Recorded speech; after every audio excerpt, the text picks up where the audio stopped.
ఉన్నతమైన శ్రేష్టమైన ఈ ధననామానికి కృతజ్ఞతలు చెల్లిస్తున్నాం. మా జీవితంలో ఈ దినాలిచ్చి ఈ మధ్యాహ్న కాలంలో నిలిచినటువంటి ఈ ఫంక్షన్లో ఈ కూడికను బట్టి ఈ సహవాసమును బట్టి మీకు కృతజ్ఞతలు చెల్లిస్తున్నాం. మా తెలంగాణ రాష్ట్ర ప్రభుత్వము క్రైస్తవుల పట్ల వారు చూపిన ప్రేమను బట్టి నాయనా ప్రభు రాష్ట్ర ముఖ్యమంత్రి వర్యులు రేవంత్ రెడ్డి గారిని బట్టి నాయకత్వమును బట్టి మేము కృతజ్ఞతలు చెల్లిస్తున్నాం. ఇదే మీ కానవారు. ఒక శిశువు పొత్తిగుడ్డలతో చుట్టబడి ఒక తొట్టలో పండుకొని మీరు చూచుదరని వారితో చెప్పాను. వెంటనే పరలోక సైన్య సమూహము ఆ దూతతో కూడా నుండి సర్వోన్నతమైన స్థలములలో దేవునికి మహిమయు ఆయనకిష్టులైన మనుషులకు భూమి మీద సమాధానము కలుగునుగాక అని ప్రజలందరికీ కలగబోవు మహా సంతోషకరమైన సువర్తమానము నేను మీకు తెలియజేస్తున్నాను. దావీదు పట్టణమందు నేను మీకు రక్షకుడు పుట్టి ఉన్నాడు అనేటువంటి మాట ఇక్కడ దేవుని వాక్యంలో చూసేటప్పుడు ప్రజలందరికీ కలగబోవు మహా సంతోషకరమైన మరి శుభవార్త, glad tidings of great joy and proclaim unto you అని యొక్క దేవత మరి సెలవు కార్యక్రమం గమనిస్తాం. ఆ యొక్క కారణాన్ని బట్టి అక్కడ ఆయన జన్మించాల్సి వచ్చింది. అందును బట్టి ఆయన ఒక మతం కొరకు లేక ఒక కులం కొరకు లేక ఒక వర్గం కొరకు ఆయన పుట్టినవాడు కాదు. ఇది ఒక కులానికి మతానికి జాతికి సంబంధించిన పండుగ కాదు. ఇది ప్రపంచ దేశాలని జరుపుకునే పండుగ ఇది క్రిస్మస్ అని అంటారు. ఎందుకనగా దేవదూతలు ప్రజలందరికీ కలగడం మహా సంతోషకరమైన సువార్త ప్రకటించినప్పుడు ఈ లోకానికి దిగువచ్చిన దినం ఇది. దీనిని క్రిస్మస్ అని తెలియజేస్తున్నారు. అందరిలో యేసుక్రీస్తు అందరికీ ప్రభువు అని బైబిల్లో రాయబడి ఉన్నది. మతాన్ని క్రీస్తు మతాన్ని స్థాపించడానికి ఈ లోకానికి రాలేదండి. ప్రజలందరినీ రక్షించడం కొరకు లోకానికి యేసు పుట్టాడు. అది ఈ పుట్టుక దినం. దేవునికి మానవునికి మధ్య విడిపోయిన కారణాన్ని పునరుద్ధరించడానికి ఈ లోకానికి దేవుడు వచ్చాడు. యేసుక్రీస్తు వారి లోకానికి 2023 సంవత్సరాల క్రితం ఈ లోకానికి పాపులను రక్షించడానికి యేసుగా ఈ లోకానికి రక్షకుడిగా వచ్చారు. ఈనాడు మనము 2023 సంవత్సరం డిసెంబర్ నెల 22వ తారీఖుని చెప్పుకుంటున్నామంటే ఇది యేసుక్రీస్తు యొక్క శకంలో ఉన్నామని, యేసుక్రీస్తు గారి యొక్క జననములకు సూచనగా చూపిస్తుంది. కాబట్టి యేసుక్రీస్తు వారి యొక్క జన్మదినముల సందర్భంగా మరి మన ప్రియతమ ఎమ్మెల్యే గారు రాష్ట్రపతి ప్రోగ్రాం చేపట్టి ఆయన వెళ్ళిపోవలసి వచ్చింది. బతుల లక్ష్మారెడ్డి గారు వాస్తవానికి మన మధ్యలో ఉండాలని చాలా ఆశపడ్డారు. ఆయన ఉన్న సమయానికి మన వాస్తవానికి టైంకు 11 గంటలకు మనం ఎవరు ఇక్కడ లేకపోతే 11 గంటల వరకు చూసి వచ్చిపోవాలని ఆశపడ్డాడు. 11:30 మరి క్రిస్మస్ నేనే ఏర్పాటు చేస్తాను, ఆ రోజు అందరూ పాస్టర్లు కలుద్దామని చెప్పారు. మన యొక్క నియోజకవర్గంలో రకరకాల ఫెలోషిప్లతో మనము కొనసాగుతున్నప్పటికీ భవిష్యత్ దినాల్లో అందరం ఒక్క తాటి మీద క్రైస్తవ ఐక్యతలో ముందుకెళ్లాలని ఎమ్మెల్యే గారి యొక్క ఆశ ఉంది. ఆ ఆశను కొనసాగించాలని మిమ్మల్ని స్టేజ్ నుంచి గౌరవంగా రిక్వెస్ట్ చేస్తున్నాను. దయచేసి భవిష్యత్ దినాల్లో అందరం ఒకటే మరి కమిటీగా చేయబడి ఐక్యతతో ముందుకెళ్లి భవిష్యత్ దినాల్లో క్రైస్తవ యొక్క మత సామరస్యాన్ని కాపాడుకుంటూ వస్తున్నటువంటి అల్లర్లు మరి అనేక రకాలైన దాడులను అరికట్టే విధంగా ముందుకెళ్లాలని కోరుకుంటున్నాం. ఈ సందర్భంగా ఆర్డీఓ గారిని కోరుకునేది ఒకటే, ఆర్డీఓ గారు దయచేసి మాకు సమాధుల స్థలాన్ని కేటాయించవలసిందిగా మరి మనవి చేస్తున్నాం. ప్రతి మండల హెడ్క్వార్టర్లో మాకు సమాధుల స్థలాలు లేవు. ఈ జిల్లా మరి నియోజకవర్గ హెడ్క్వార్టర్లో కూడా మాకు సమాధుల స్థలం ఒక 10 ఎకరాల స్థలాన్ని ఇక్కడ చూపించినట్లయితే తప్పకుండా మేము అక్కడ చుట్టూ ప్రహారీ కూడా ఏర్పాటు చేసుకుని సమాధులకు అందరూ వినియోగించుకోవడానికి వీలుగా ఉంటుంది. క్రైస్తవ యొక్క భక్తి మొత్తం కూడా పునరుత్థానం మీదనే ఆధారపడి ఉంది. యేసుక్రీస్తు వారు చనిపోయి తిరిగి లేచారు కనుక చనిపోయిన ప్రతి వారిని లేపబడతారన్న విశ్వాసంతో మేము ముందుకెళ్తున్నాం కనుక దయచేసి మాకు సమాధాన స్థలాన్ని తప్పకుండా ఆర్డీఓ గారు, ఎంఆర్ఓ గారు, ఇక్కడ ఉన్నటువంటి ఇతర మండలాల ఎంఆర్ఓలు కూడా గ్రహించి తప్పకుండా వారి వారి స్థలాలను మరి ఆ మండల ఎడికోటలలో ఎక్కడైతే ఫ్రీ ప్లేస్ ఉన్నదో మాకు ఇవ్వాలని ఈ యొక్క సభాముఖంగా మనవి చేస్తున్నాం. ఈ విషయాన్ని ఎంఆర్ఓ గారు అందరూ కూడా మరి ఆర్డీఓ గారికి, కలెక్టర్ గారికి చెప్పి మాకు స్థలం ఇప్పించాలని కోరుతున్నాం. అదేవిధంగా మాకు మరి ఇక్కడ ఉన్నటువంటి స్థానిక లీడర్ మరి వేణుగోపాల్ రెడ్డి గారిని కోరేది ఏంటంటే మరి మాకు డిఎల్ఆర్ అన్న మరి ప్రచారంలో వచ్చినప్పుడు మీకు అందరూ ఒక కమిటీ కట్టిస్తారని హామీ ఇచ్చారు. ఈరోజు అన్నగారు లేరు, అయినా కానీ అన్నగారి తరఫున వేణుగా చెప్తున్నాను, మాకు కమిటీ హాలు మా నియోజకవర్గంలో ఒకటి ఈరోజు ఈ ఫంక్షన్ హాల్ వచ్చి చేసుకోకుండా మాకే కమిటీ హాల్ ఉంటే మేము అక్కడ చేసుకోవడానికి వీలుగా ఉంటుంది. దయచేసి తొందరగా ఆ కార్యక్రమాన్ని మాకు చేయాలని ప్రేమతో అన్నగారికి వినియోగించుకుంటున్నాం. ఆ తర్వాత మరి ప్రతి క్రైస్తవులకు వచ్చినటువంటి మరి ఆ ఇబ్బందులు, ఇరుకులు, సమస్యలు అనేక ఏమున్నా క్రైస్తవులు ఎవరికి కూడా చెప్పుకోరు, కేసులు పెట్టాలని కూడా పోవడానికి ఇష్టపడరు. వాళ్ళు అన్ని రకాలుగా ఇబ్బంది పెడుతున్నా గానీ వాళ్ళు తెలుసుకుంటారని చెప్పి క్షమించే క్షమాపణ ఉంటుంది. కాబట్టి ఇటువంటి క్రైస్తవుల పైన ఎలాంటి దాడులు జరిగినా అధికారికంగా మరి పోలీస్ డిపార్ట్మెంట్ వారైనా, ఆర్డీఓ, ఎంఆర్ఓ అయినా మాకు సహకరించి చర్చి స్థలాలలో మేము మా సొంత స్థలాలలో మేము చర్చలు కట్టుకుంటుంటే కొన్ని దిక్కుల ఇబ్బందులు పెడుతున్నారు. ఇది బిఎల్ఆర్ అన్న దృష్టికి తీసుకెళ్లాం. తప్పకుండా మీకు మీ చర్చలు కట్టుకుంటే ఎవరికి కూడా ఇబ్బంది పెట్టకుండా నేను జీవోలు పాస్ చేస్తానని చెప్పి హామీ ఇచ్చారు.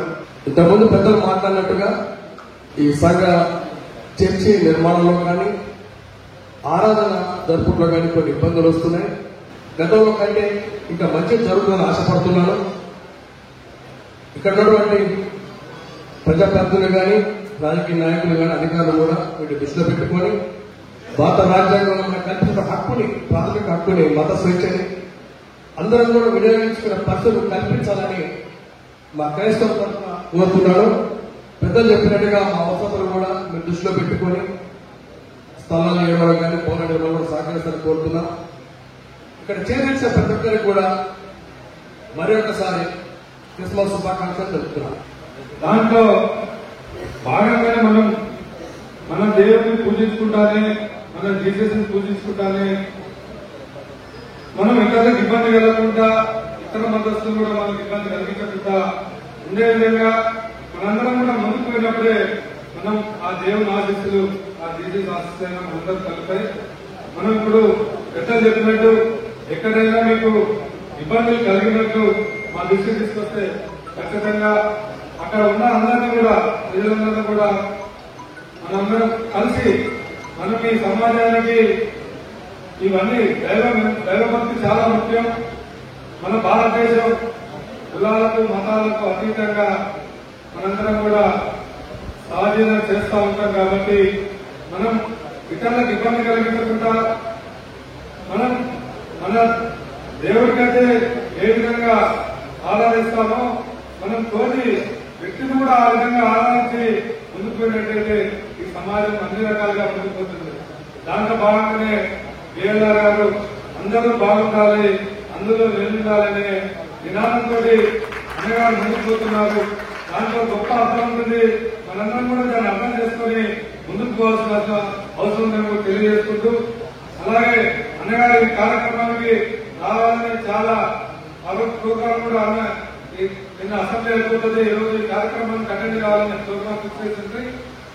వారు 11:11కే ప్రోగ్రాం స్టార్ట్ అవుతుందేమో అటెండ్ అయ్యి హైదరాబాద్ పోవాలనుకున్నారు. కానీ ఇక్కడికి మనందరం కూడా లేట్ కాబట్టి ప్రోగ్రాం లేట్ గా స్టార్ట్ కాబట్టి సారు అనుకోలేకపోయారు.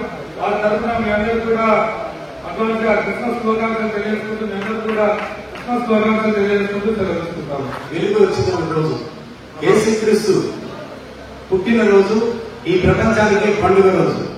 మరి ఎందుకంటే యేసుక్రీస్తు పుట్టిన ప్రపంచానికి పండుగ ఎందుకంటే మరి వారి జననం ఈ లోకంలో ఉన్నటువంటి పాపాలన్నీ మరి కడగడానికి వచ్చినటువంటి మహాదేవుడు. మన భారతదేశంలో ముఖ్యంగా సోదరుడు చెప్పినట్టు ఒక్కొక్కరు ఒక్కొక్క మతాలు భిన్న మతాలతో విభిన్న సంస్కృతులతో భిన్న కులాలతో మరి భిన్నత్వంలో ఏకత్వంలో ఉండే భారతదేశంలో మరి ఈనాడు ఎందరో మంది దేవుళ్ళు దేవతలు ఉన్నారు. మరి 3 కోట్ల దేవతలు ఉన్న ఈ భారతదేశంలో కొన్ని కోట్ల మంది ఉన్న దేవతలు ఉన్న ఈ దేశంలో యేసు ప్రభు పుట్టినరోజే ప్రపంచానికి పండుగ రోజు. ఎందుకంటే మరి ఏ దేవుడికైనా ఒకటి ఆలోచించండి, ఏ దేవుడికైనా పుట్టినరోజు జరుపుకోవచ్చు, కానీ యేసు ప్రభు పుట్టినరోజుకు ఒక ప్రత్యేకమైన ఒక గుర్తింపు ఉంది. ఎందుకంటే చరిత్ర చెప్తుంది యేసుక్రీస్తు పుట్టినరోజు మరి దేశానికి కాదు లోకానికే పండుగ రోజు. ఎందుకంటే యేసుక్రీస్తు గారి ఒక్కరికే ఉంది ఆ పదం. ఏంటంటే క్రీస్తు శకం క్రీస్తు పూర్వం అని. ఇది చరిత్ర చెప్తున్న నిజం. యేసుక్రీస్తు నిజమైన దేవుడు అనడానికి ఒక సాక్ష్యం. ఇంతకు మించిన సాక్ష్యం ఇంకోటి లేదు. తర్వాత మరి ఈ దేశంలో ఈ లోకంలో ప్రతి మనిషి కూడా భయపడేది ఒకే ఒక దానికి, పోలీసులు కాదు, ఇంకొకరు కాదు. ప్రపంచం మొత్తం భయపడేది, ప్రతి మనిషి భయపడేది ఒక దానికి. ఏంటంటే అది చావు. చావుకు భయపడేది ఈ ప్రపంచంలో ప్రతి ఒక్క మనిషి. కానీ చావుకు భయపడిన వాళ్ళు కూడా ఈ ప్రపంచంలో ఉన్నారు. ఎవరైనా అంటే చావుకు భయపడరు క్రైస్తవులు మాత్రమే చావుకు భయపడరు. ఎందుకు భయపడరు? ఎందుకు చావంటే ఆయనకు ఎందుకు భయం లేదు అని అడగచ్చు కొంతమంది. చావుకు ఎందుకు భయం లేదంటే నేను చస్తే నా దేవుడి కాడికి పోతానే ప్రగాఢమైన విశ్వాసం, నమ్మకం. అది ఆ నమ్మకం ఒక యేసు ప్రభు భక్తులకు మాత్రమే ఉంది. కాబట్టి సోదర సోదరి మండలారా, మరి యేసుక్రీస్తు చెప్పిన మాటలు మరి వేదిక మీద ఉన్న క్రైస్తవ సోదరులకు చాలా మందికి తెలుసు. బైబిల్ మీరు కొన్ని 100 సార్లు చదువుతారు. అందులో మాటలు చెప్పడానికి సాహసించం. కానీ ఒక మాట చెప్తా, క్రైస్తవం అనేది మతం కాదు, ఒక మార్గం. క్రిస్టియానిటీ ఈజ్ ఏ వే. ఆ మార్గంలో నడిచిన ప్రతి ఒక్కరికి మరి అన్ని రకాల సుఖ సంతోషాలు మరి సమాధానం దొరుకుతుంది. అందువల్ల క్రైస్తవం అనేది మతం కాదు, అదొక మార్గం. యేసుక్రీస్తు వల్ల మనం తెలుసుకోవాల్సిన ఈ ప్రపంచంలో ఒక 2-3 ముఖ్యమైన అంశాలు ఉంటాయి. నెంబర్ 1, ఇంతకుముందు చెప్పినట్టు నీలాగా నీ ఎదుటి వాడిని ప్రేమించు అన్నాడు. అంతకు ఇచ్చిన గొప్పతనం ప్రేమ ఇంకోటి లేదు. ఇక రెండవది తగ్గించుకోమన్నాడు. నేను గొప్ప, నేను ప్రధానమంత్రి, నేను ముఖ్యమంత్రిని, నేను ఎమ్మెల్యేని, నేను ఎంపీని, నేను జడ్పీటీసీ ఒక ఆ గొప్పతనాన్ని తగ్గించుకుంటే దేవుడు నేను హెచ్చింపబడతాడు, హెచ్చిపెట్టాడు చేస్తాడని చెప్పాడు. అది ఆయన ముందునే చెప్పలే, ఏదో వేదికల మీదనో ఎవరి కోసం చెప్పలేదు. ఆయన యేసు ప్రభు తన శిష్యుల కాళ్ళు కడిగి తను తగ్గించుకొని వాళ్ళ తగ్గింపు నేర్పాడు. అదే లేదా? అందువల్ల తగ్గింపు అనేది ఆయన చేసి మరి మనం చెప్పాడు. ఇంకొక విషయం ఏంటంటే క్షమాగుణం. క్షమించడం అంటే ఎవడన్నా మనం ఇంటి పక్కన మనం దిగితే వీడు ఎప్పుడు దొరుకుతారా వీడి సంగతి చూద్దాం అనుకుంటాం. మనం వారి మీద కక్ష తెచ్చుకునే వ్యవహారం ఇప్పుడు ఆలోచిస్తాం. కానీ యేసు ప్రభుని సిలువ వేసి తీసుకుపోయి సిలువలో మరి ముళ్ళ కిరీటం పెట్టి కొట్టి కొరడాలను కొట్టి ఇల్లు చేసి ఆఖరికి సిలువ వేసిన తర్వాత లాస్ట్ కి ఒక భటుడు వచ్చి ఈ యేసు ప్రభు వారు చనిపోయిందా బతుకుండా చూడరా అని చెప్తే పోయి వలస తీసుకొని ఆయన బలిలో కొట్టి ఆయన కడుపులో పొడుస్తాడు. పొడిచినప్పుడు అప్పుడు ఏమంటాడు యేసు ప్రభు అంటే, తండ్రి ఇతనేం చేయించున్నాడు కదా, నీకు క్షమించు అంటాడు. ఇక అంతకు ఇచ్చిన క్షమాగుణం ఈ ప్రపంచంలో ఏం లేదు. అందుకే క్షమాగుణం అనేది యేసు ప్రభు వారిని చూసి నేర్చుకోవాలి. ఈ దేశానికి ఆయన చెప్పిన సూక్తులు మనం చనిపోయిన తర్వాత ఆత్మను రక్షించేవాడే యేసు ప్రభు అని నమ్మిన మీ అందరికీ ఇంకొక మాట చెప్పి చూపిస్తాను. ఈ భారతదేశంలో వివక్ష గురైన వ్యక్తులు ఇద్దరే. మతపరంగా వివక్ష గురైంది యేసుక్రీస్తు అయితే, వ్యక్తిపరంగా ఈ వ్యవస్థని మరి వెలివేసింది డాక్టర్ బిఆర్ అంబేద్కర్. ఆయన మన ఆత్మను రక్షించేవాడు యేసు ప్రభు అయితే, మన ఆత్మగౌరవంతో బతకాలంటే అంబేద్కర్ మనకు కావాలి. అందుకని ప్రతి క్రైస్తవ ఇంట్లో యేసుక్రీస్తు ఫోటో ఉండాలి, అంబేద్కర్ ఫోటో ఉండాలి. ప్రతి హిందూ ఇంట్లో వెంకటేశ్వర ఫోటో ఉండాలి, అంబేద్కర్ ఫోటో ఉండాలి. ప్రతి ముస్లిం ఇంట్లో అల్లా ఫోటో ఉండాలి, అంబేద్కర్ ఫోటో ఉండాలి. అప్పుడే మనం ఆత్మగౌరవంతో బ్రతకగలమని. ఎందుకంటే క్రిస్తుల పండుగ రోజు ఈ పేదలు, సరే అన్ని మతాల్లో ఉన్న పేదలు, హిందూ మతం కానివ్వండి, ముస్లిం మతం కానివ్వండి, క్రైస్తవ మతమే కానివ్వండి, ఈ దేశంలో ప్రధానంగా 3 మతాలు ఎక్కువ ఉన్నాయి. అయితే ఇందులో ఉన్న పేదలు పండుగ రోజు వారు కష్టపడి సంపాదించలేక మంచి భోజనం తినలేని పరిస్థితుల్లో, మంచి దుస్తులు కట్టుకోలేని పరిస్థితుల్లో ఈ కార్యక్రమాన్ని ప్రభుత్వం పేదల కోసం చేయాల్సిన ఉద్దేశంతో చేపట్టిన కార్యక్రమం. కాబట్టి ఈ కార్యక్రమం వచ్చినందుకు అందరికీ నా యొక్క కృతజ్ఞతలు, ధన్యవాదాలు. ముఖ్యంగా నేను చెప్పేది అసలు మనమందరం ఆదం పిల్లలు. ఇటు క్రిస్టియన్స్ ఆడమ్ అంటారు, ముస్లింస్ ఆదం అంటారు, అదేవిధంగా హిందువులు ఆదిమానవులు అంటారు. మనందరికీ ఒకటే తండ్రి. దాదాపు మన జీవన విధానంలో వచ్చిన మార్పులలో ఒక్కొక్క ఆలోచనతోటి ఒక్కొక్క రకంగా మనం మారిపోయాం. అది ఎందుకు మారిపోయామంటే దేవుడు 1,26,000 మంది ప్రవక్తలకి భూమిని పంపించారు. అయితే కొంతమంది ఒక్కొక్క ప్రవక్తలాగే దేవుడు అనుకున్నారు. రాముడు దేవుడు ప్రవక్త అని మేమంటాం, కృష్ణుడు కావచ్చు ప్రవక్త అని. అదేవిధంగా యేసు క్రీస్తు మేము ప్రవక్త అంటాం. వీరి యొక్క పుట్టుక మన పురాణంలో స్పష్టంగా ఉంది. వీరు మరియా స్థలానికి ఒక కన్య కడుపులో పుట్టిన వారు యేసు క్రీస్తు. మేము ఈసా అలైహిస్సలాం ఉంటాం. వీరికి 40 సంవత్సరాలు శిలువను కట్టేయడం జరిగింది. కొంతమంది వారు చనిపోయారంటారు. కానీ మేము వీరికి దేవుడు పైకి తీసుకున్నామని చెప్తాం. వీరు ఏదైతే ఏజ్లో వారు పైకి తీయబడ్డారో అదే ఏజ్లో ఈ భూమి మీదకి వస్తారని మా పురాణంలో చెప్తుంది మా నమ్మకం. అంతేకాదు వీరు ఈ ప్రపంచానికి వచ్చినప్పుడు మళ్ళా ఈ ప్రపంచం మొత్తాన్ని వీరే వెళ్తారు. అప్పుడు అందరము ఒకటే వారి మాటలను వస్తామనేది మా నమ్మకం. కాబట్టి మిత్రులారా, ఈ యేసు పుట్టింది సరే మన యొక్క మార్గదర్శనం, నీతి, నిజాయితీ, ప్రేమ, అభిమానం చూపడానికి మీరు ఒక దేవతలుగా వచ్చారు. ఇప్పటిదాకా మాట్లాడినటువంటి పాస్టర్లందరూ కూడా, పెద్దలందరూ కూడా చాలా మంచిగా మాట్లాడారు, మంచిగా వివరించారు. మాకు తెలియనటువంటి విషయాలను కూడా మీ ద్వారా మేము ఈరోజు చాలా కొత్త విషయాలు తెలుసుకున్నాము. అలాగే యేసు ప్రభు జన్మదినాన్ని ఎంతో పవిత్రంగా జరుపుకుంటున్నటువంటి ఈ క్రిస్మస్ పండుగని మేమంతా కూడా గౌరవిస్తాము. యేసు ప్రభువు ఎవరిని విభేదాలు చూపించకుండా, వర్గాలు, కులమతాలు చూపించకుండా ప్రపంచం అంతటిని తన యొక్క కుమారులుగా భావించినటువంటి గొప్ప దేవుడని నేను చెప్పుకుంటాను. అలాగే గొర్రెల మందలో పుట్టి గొర్రెల కాపరిగా ఉంటూ ప్రజలు చేసినటువంటి పాపాలని తను స్వీకరించే గొప్ప దేవుడిగా నేను భావిస్తాను. అలాగే ప్రజల యొక్క దుఃఖాలని, కష్టాలని సైతం తన కష్టాలుగా స్వీకరిస్తారని నేను ఈరోజు మీ ద్వారా ఈ వేదిక మీద చెప్పినటువంటి పాస్టర్లందరూ ద్వారా తెలుసుకున్నాను. కాబట్టి యేసు ప్రభు యొక్క ఆశీస్సులు మీ అందరి యొక్క కుటుంబాల మీద ఎప్పటికీ ఉండాలని, ఇటువంటి పండుగలు మరెన్నో మీరు జరుపుకోవాలని చెప్పేసి మనస్ఫూర్తిగా నేను కోరుకుంటున్నాను. బిఎల్ఆర్ గారికి ఆశీర్వదించి మిర్యాల నుండి అసెంబ్లీకి భారీ మెజార్టీతో పంపించిన మీకు బిఎల్ఆర్ గారి తరఫున, మా కౌన్సిలర్ పట్టణ కాంగ్రెస్ తరఫున ప్రత్యేక ధన్యవాదాలు. అలాగే ఇక్కడ వచ్చిన శాంతి దూతలకు ఒక చిన్న విషయంతో ముగిస్తాను. మన భారతదేశంలో రామ్ రహీం రాబర్ట్ అనే సినిమా తీశారు, కానీ వేరే సినిమాలు ఏం రాలేదు. మిర్యాలలో కూడా శాంతి ఉండటానికి కారణం ఈ 3 కులాలు.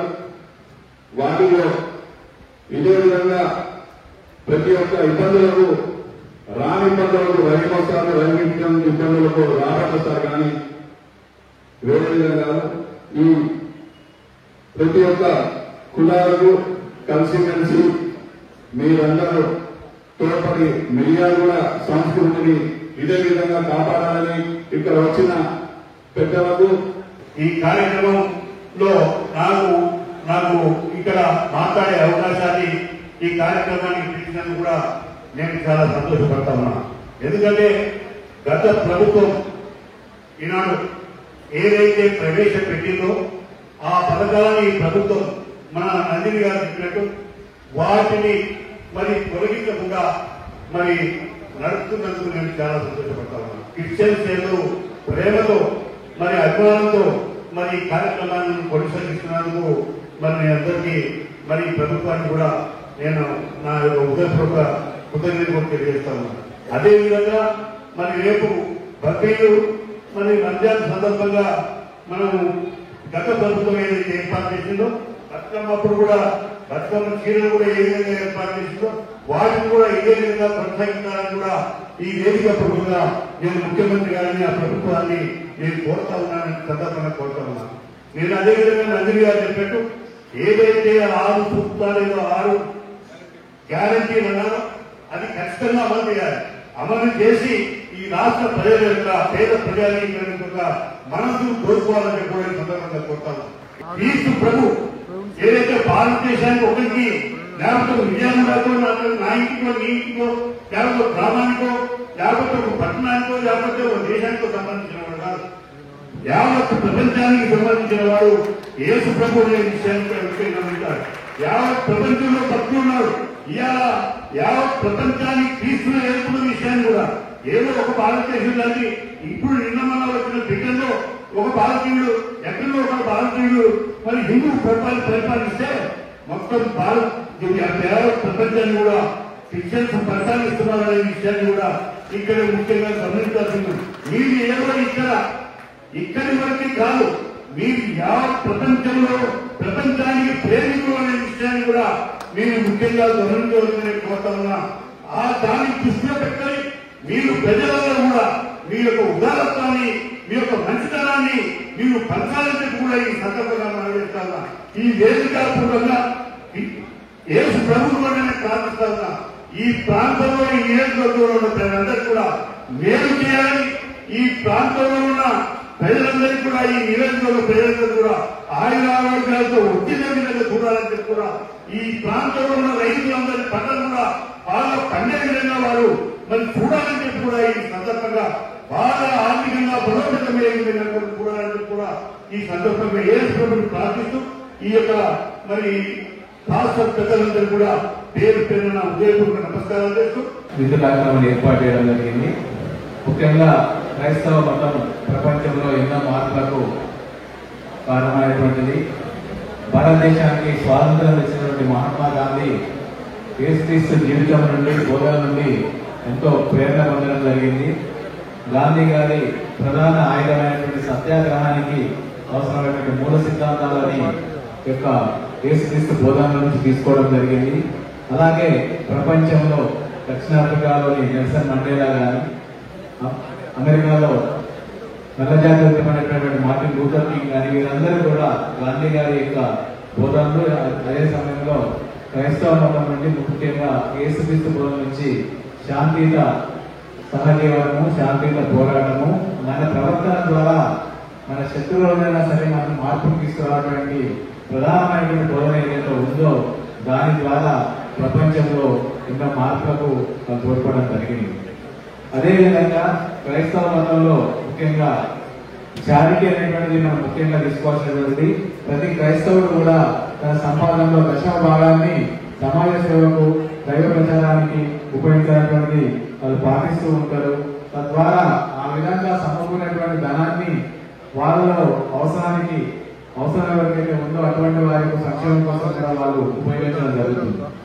ఈ విధంగా క్రైస్తవ మతంతో ఏర్పడినటువంటి వచ్చిన బోధనల ద్వారా మనకు తెలుసు ప్రపంచంలో ఎన్నో కార్యక్రమాలు అన్నార్థులై కానీ, బాధలతో ఉన్నటువంటి కానీ, యుద్ధాలు జరిగినప్పుడు ఆ యుద్ధంలో గాయపడినటువంటి వారు కానీ, ఆ యుద్ధం వల్ల నిరాశలైనటువంటి వారికి ప్రపంచం మొత్తం సేవలు అందుతున్నాయంటే క్రైస్తవ మత బోధన ద్వారా వచ్చినటువంటి మార్పుగా మనం గుర్తించాల్సి ఉంటుంది. అట్లాగే మతాలు వెళ్ళేటప్పటికీ కూడా హిందూ మతంలో, ఇస్లాంలో, క్రైస్తవ మతంలో మనం పేర్లు చూసినట్లయితే పేర్లన్నీ సేమే ఉంటాయి. మనం దేవయ్య అంటారు, వాళ్ళు డేవిడ్ అంటారు, వీళ్ళు దావుద్ అంటారు. మనం మైసయ్య అంటాము, వాళ్ళు మూసా అంటారు, మోసెస్ అంటారు. జానయ్య అంటాము, జానీ అంటాం, జాన్ అంటారు. సో హిందూ మతం ఎంతో పూర్వకాలం అయినప్పటికీ కూడా తర్వాత వచ్చినటువంటి క్రైస్తవ మతం, తర్వాత వచ్చినటువంటి ఇస్లాం మతం ఇవన్నీ కూడా ఒకదాని నుంచి ఒకటి ప్రభావితమైనటువంటి మతాలు. కానీ ఏ మతమైనా చెప్పేటువంటిది అన్ని వ్యక్తులు సమాజంలో ఉన్నటువంటి అందరూ కూడా కలిసిమెలిసి ఉండాలి. మనము దేవుళ్ళను వేరు రూపాలతో ప్రార్థించినప్పటికీ కూడా అన్ని మతాలను గౌరవించాలి.